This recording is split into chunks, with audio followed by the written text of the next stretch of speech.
let me start by a question, maybe a bit unexpected. CSOB is one of the partners of the summit. Why? Well, why? Is it that you come to every event that is taking place in Prague and you put a banner and support and there's a way of marketing, or? No, well, it's of course, it's partially marketing, but we like to support activities which have to do with innovations. There are, of course, many activities running around, but this particular conference, actually, if I recall correctly, also years back, it started from the e-com perspective. It evolved more to the digital AI and cyber threats.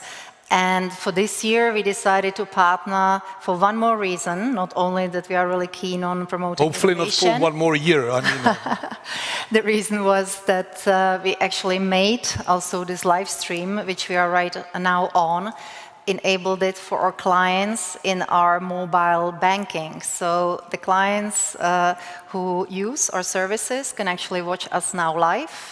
There is a link because we not only have in our mobile application the traditional banking services and products which you expect, but something we call beyond banking. So amongst others, we are providing you with news articles, amongst others E15, and as said, this live stream is now open also to our customers. and obviously you will include it in the charges for us customers. Well, depends on how you ones. look at it. It depends on how you look at it. It's, I think, just something we try to bring to make the banking more interesting, to show that it's not just a boring thing to do. Now, on a more serious note, at least from my side, I think that it is recognized that the banking sector was really, and still is, in some dimensions, the pioneer of digitization. I mean, it is by definition a need that the banking sector had to embark on digital.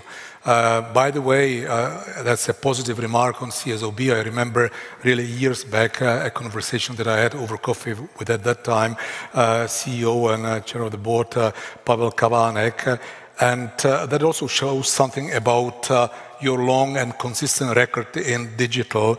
So that is why I was a little bit provocative why do you support this event, because this is what CSOB is really about for years. And he told me at that time that he or his team wrote a 3 pages sort of memo on the need to digitize the country, the economy, but especially the administration, also for the needs of interaction for the banking sector. And he showed that paper to the Prime Minister of that time. I will be discreet, I won't say the name, but of course you can look up on Google. And the Prime Minister said, wouldn't it be nice to digitalize? And Mr. Kavanek expected that there's going to be some follow-up, that in a few questions he will, or points he will say, Mr. Kavanek, could you give us, I mean, let's sit down and let's interact. I mean, we would appreciate your help, but we would like to look into. So these are the early days of digital in Czechia, and unfortunately, in terms of the mindset and engagement of some political waters, it's evolving only gradually. But clearly, CSOB has embarked and is really one of the champions.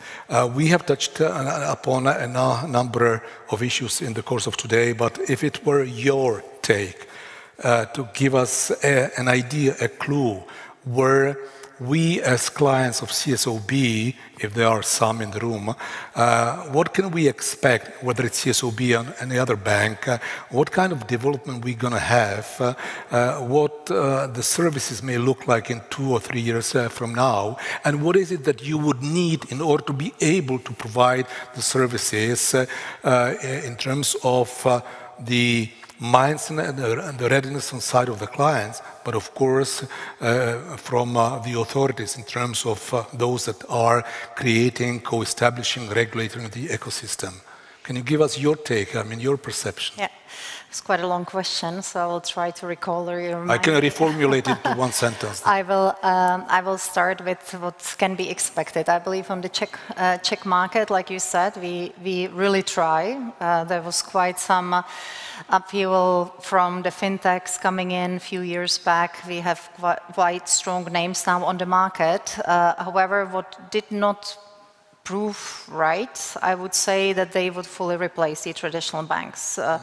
I don't want to sound too overconfident, but we still keep quite a stable client base. The newcomers, the fintechs which come with their great products, great UX, given by the fact that they focus usually just on one thing, whereas us try to transform tens of product lines, and of course it's more difficult then to keep up the best client experience. By all of this, we learned, we, as said, try to keep pace with fintechs and big techs, and going forward, this will not be different. So maybe vague answer, but in a way, what will come to the future is, of course, partially derived directly from the client's want, but we take a lot of inspiration from some of the best, not only in our industry, but also in other industries. And the banking sector, in my opinion, the biggest changes you can see is that we are learning from the best experience which you get in travel, which you get in shopping.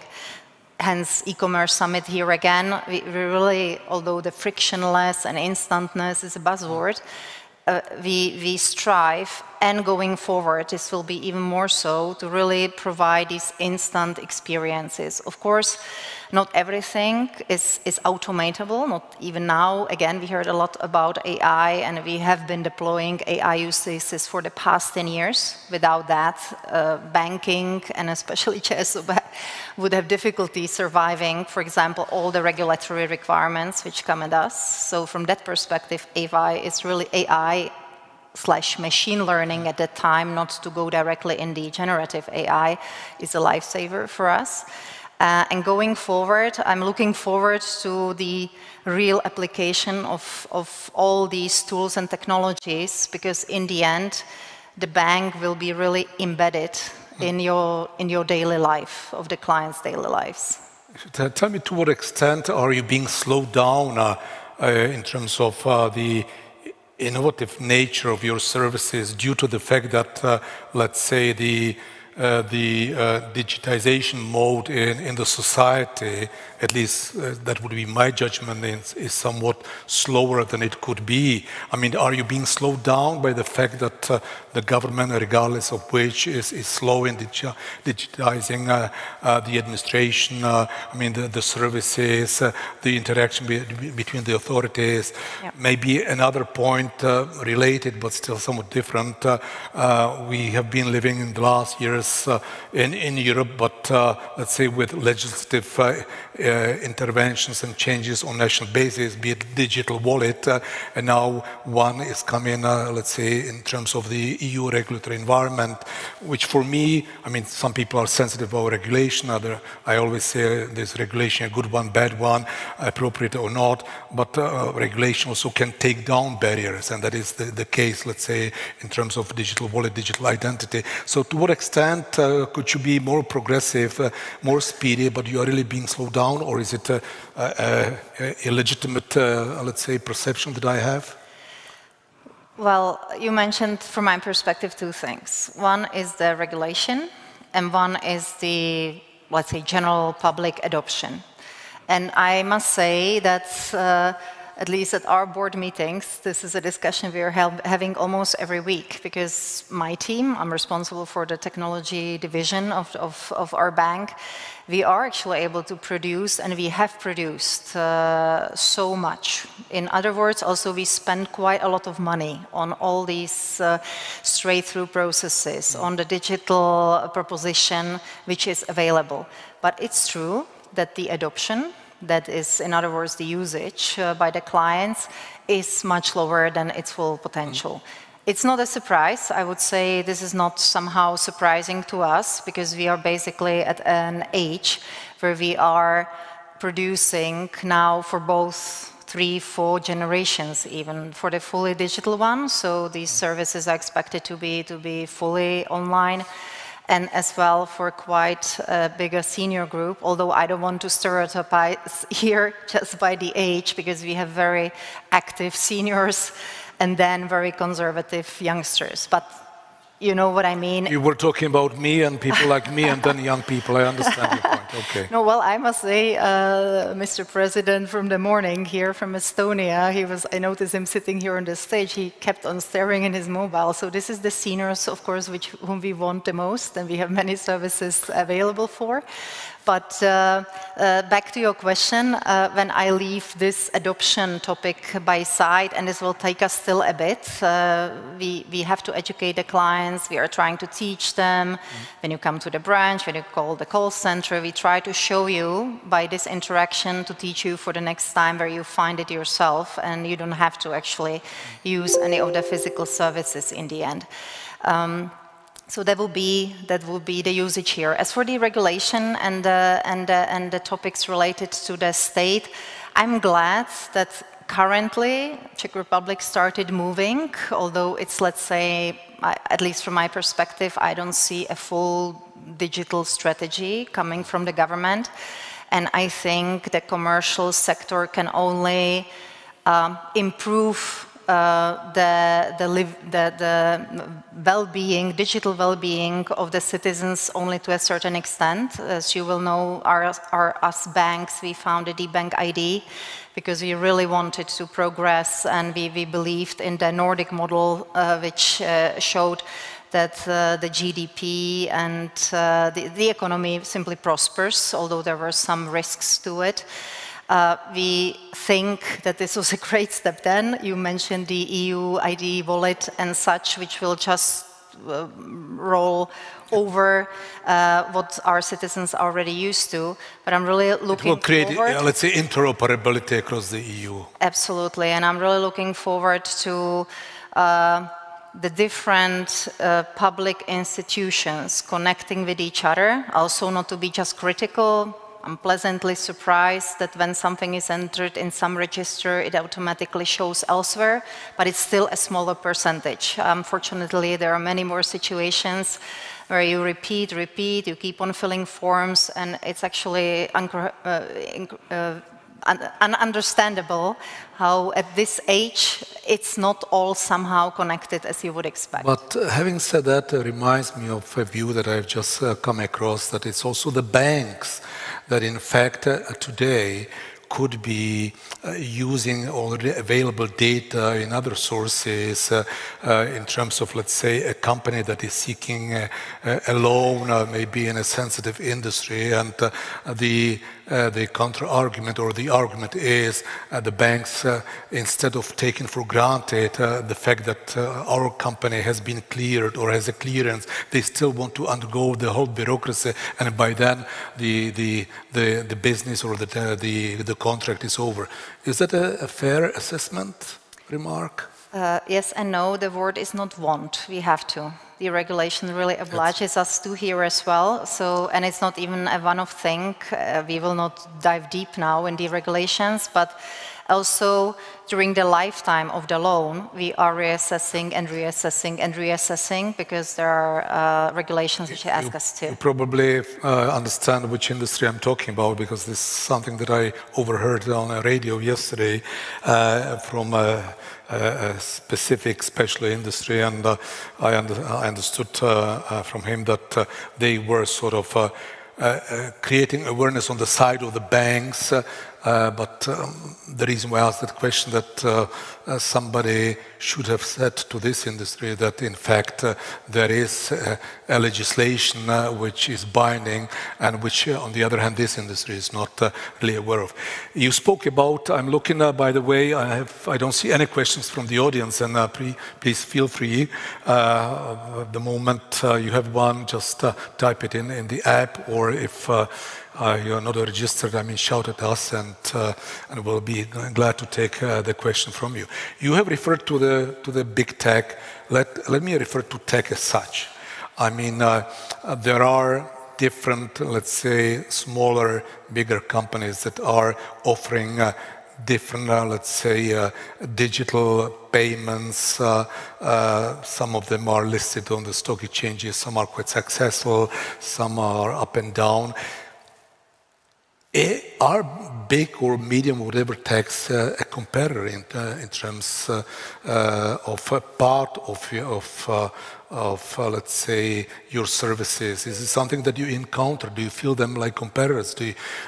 Would you like to see, let's say, a regulation that would put similar obligations on them, and maybe there are not? I mean, is this an issue that you encounter, or you don't really care? The more there will be, I mean, startups and new businesses providing different methods of payments, not just in terms of e-commerce. And by the way, how, as sort of related question, what about cryptocurrencies? Is this still a highly sensitive issue, even with the new EU regulation on MiFID, etc.? So how do you look at these let's say, two issues, two aspects that have some relationship to this banking service? As for the startups, fintechs, technically speaking, the regulation is the same. So when they are active in the same field we are, the regulation should apply identically, although we know that, of course, the interpretation, even within the EU countries and the different national banks, differs.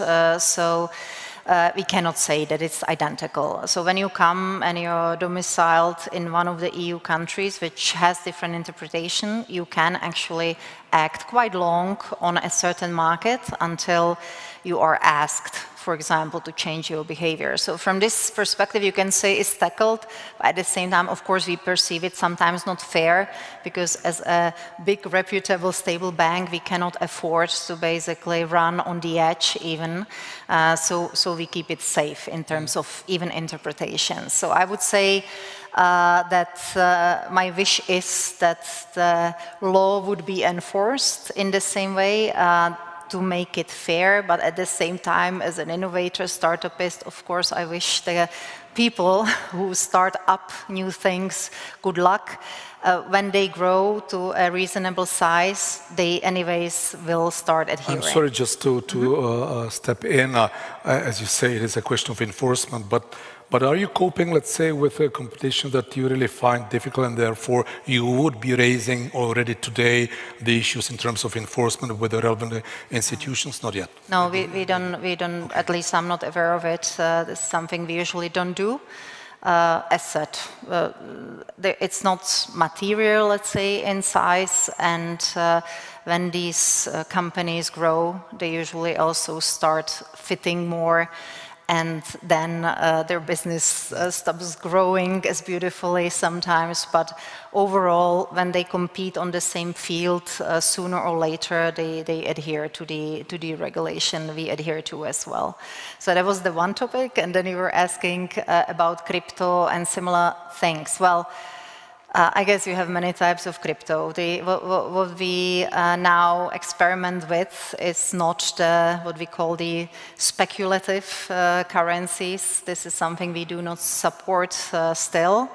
And I would not say we do not encourage our clients to do so. It's simply a fact, it's reality. It's just that somehow within ČSOB, you will currently not find your wallet, for example. Does it go that far that in terms of the products that you offer, investment products, you do not include in the portfolio of investment for your clients crypto?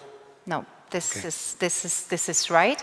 What we, however, do is we work with the technology used by the open public cryptocurrencies, and we try to look at opportunities which stable coins can offer within the banking system or within ecosystems where we participate. So to give you an example, we are now launching, this year we will launch already in June, something we call the Kate coin, that's derived from our virtual assistant Kate. And for the time being, you can imagine it more like a loyalty system, because it is a coin which we use. It's not exchangeable for money.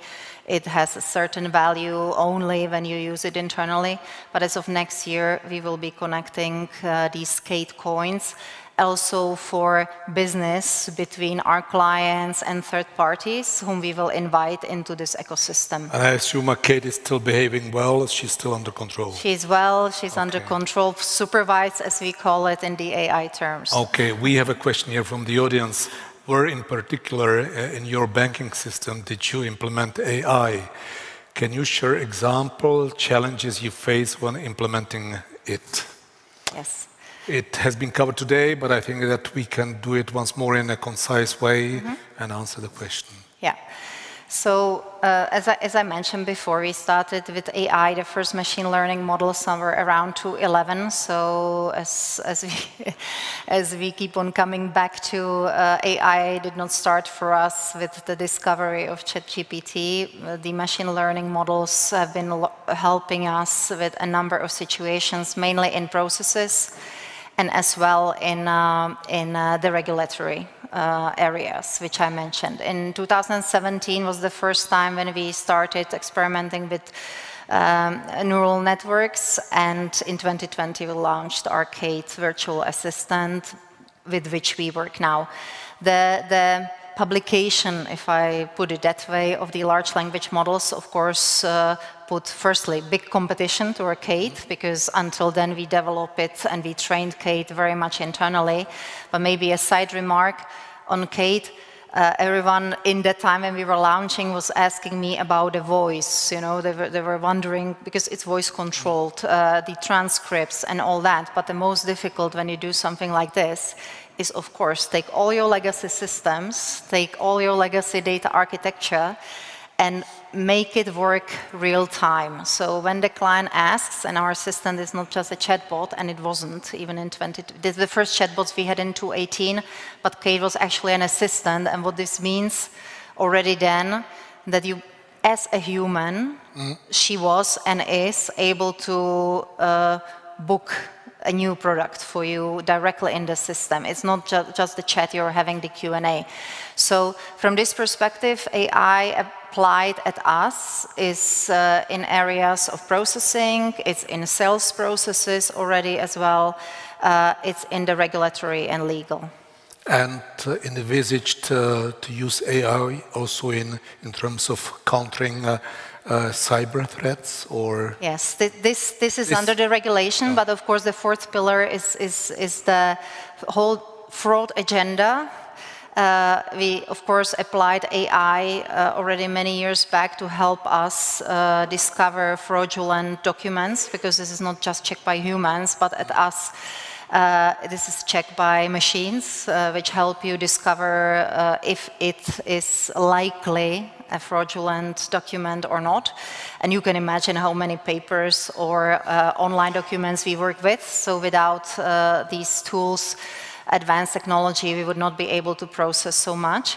And as goes to the cyber threats on the client side, but as well on the infrastructure side, as a bank, as a company, of course, AI is applied there. And you asked me before about this supervised, Kate. I must say that when you go in the regulatory area, when you go in the cyber threat area, this is the field where you more look at the unsupervised part, because those types of artificial intelligence are actually searching for anomalies. It's not that you say upfront how the thing should look like. You don't define exactly what you're looking for, but on the contrary, you say search for the strange fish, that one which is different. So that makes it interesting, because this is the part where we go less supervised and let the AI go more. I think that CSOB should be ready for new challenges. I mean, it is really a first division bank. So what about a challenge that next year, and by the way, I wanted to say that next year, because we have touched on numerous panels today, the fact, or let's say, what is the current environment in Czechia, what are the ambitions, what is the strategy? And you did refer to it yourself, that you don't see a concise strategy for the coming years. So I hope that next year we will be able to have on one of the panels really someone from the government to show us the strategy and defend, eventually counter-argue to you. But so I would like to see someone like that. But could we also see Kate next year if we invite her? Well, you will not see her. No, I mean not. I mean, I said CSOB should be ready for challenges. You've got 12 months avatar. You can see me, or better said, my digital avatar, which exists. So she My digital twin can be telling you anything you tell her to do. Okay, so next year we're going to invite whatever you call her, avatar, Kate, but be ready for it. Yeah, and we expect the presence on one of the panels. We've got a deal on that? Absolutely. Okay. So I think we just ran out of time. I would like to thank you. I think that despite the fact that many of the issues were already partly covered, I think you have done a great job, in fact, to come and introduce a number of completely, so far, not referred to issues during the day, and I thank you for that. Thank you very much. It was a pleasure. Yeah? Thank you. And it's really very nice to see, I mean, in the banking sector, LAD, and on the innovation side, and also someone that came, in fact, with a different education than one would expect. So I think that CSOB is a bank of opportunities. Am I right? Absolutely. Okay, Thank you thanks very a lot, much. and thank you for your patience. Yeah. Thank you.